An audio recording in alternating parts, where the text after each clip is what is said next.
Halo kawan-kawan, ini saya akan menceritakan sebuah cerita. Novel menarik yang berasal dari Indonesia, bukan manhwa, manga, atau manhwa ya. Sebelumnya gambar yang ada dalam video saya ambil dari beberapa sumber. Hanya pemanis agar kita dapat berimajinasi, bukan asli gambar dari cerita. Untuk yang baru bergabung, saya sarankan melihat video sebelumnya agar tidak bingung alur ceritanya. Gek, usah lama-lama, kita gas aja ceritanya kawan, cerita dimulai. Volume 2, reuni di Sukoharjo, Bara, dan Cahaya, mengikuti instruksi dari suara sintetis Zero AI yang bergema di saraf optiknya. GT memacu langkah melintasi perbatasan kering menuju Sukoharjo. Area ini kini menjadi zona penyangga yang berbahaya, penuh dengan situasi sisa hangus dari invasi besar 3 tahun silam saat entitas asing yang tak dikenal identitasnya turun dari langit dan meluluh lantakan Jawa. GT, deteksi tanda vital terdeteksi di koordinat depan, 2 pola energi yang sangat familiar, spektrum fototonik dan thermal tinggi. Ucap Zero AI dengan nada dingin namun presisi di sebuah persimpangan jalan yang hancur di pusat Sukoharjo. GT dihentikan oleh 2 sosok yang berdiri di atas puing-puing monumen. Reuni 3 sekawan. Yang pertama melompat turun adalah Ricky. Pria itu tidak berubah sedikit pun. Semangatnya masih meluap-luap. Saat kakinya menyentuh tanah, percikan api keluar dari kepalan tangannya yang membara. GT, kurang ajar? Aku pikir kamu sudah jadi pupuk di medan tempur 3 tahun lalu, teriak Ricky sambil tertawa lebar. Api di bahunya berkobar seiring dengan antusiasmenya. Di belakangnya, Fajar berjalan dengan tenang. Udara di sekitarnya tampak bergetar karena manipulasi cahaya yang ia lakukan. Matanya yang tajam seolah bisa membaca kode biner di udara. 3 tahun, GT Zero AI di dalam tubuhmu itu semakin menyatu.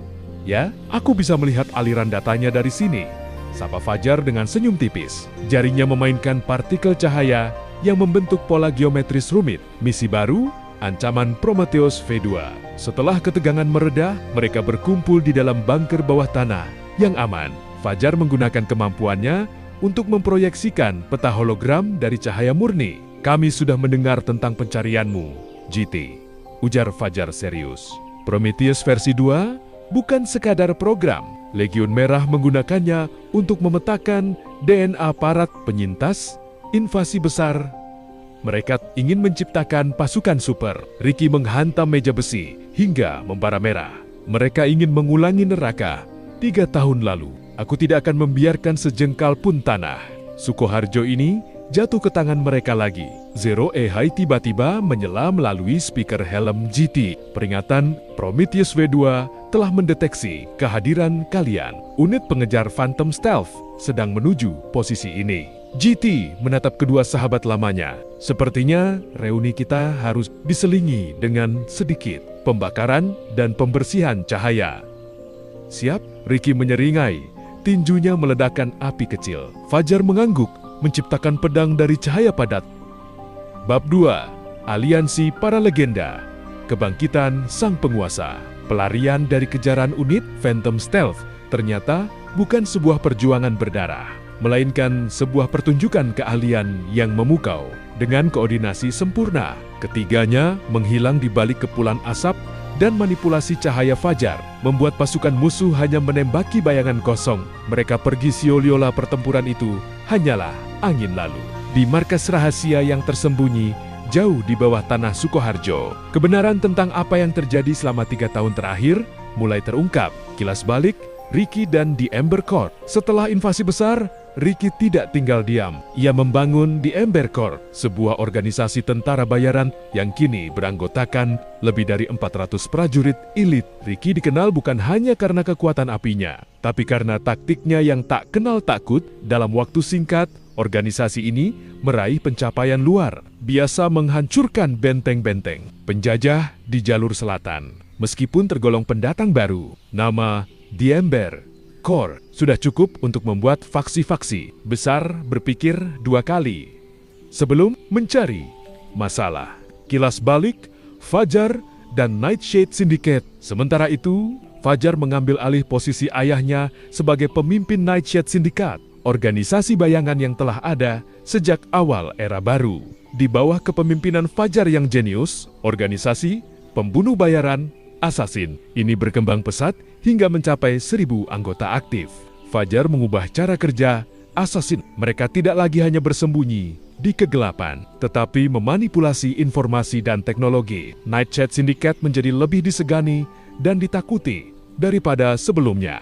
Menjadi jaring laba-laba yang mengawasi setiap sudut Jawa Tengah. Perkenalan dan operasi bersama. Di ruang komando, Ricky dan Fajar berdiri dengan bangga di hadapan GT.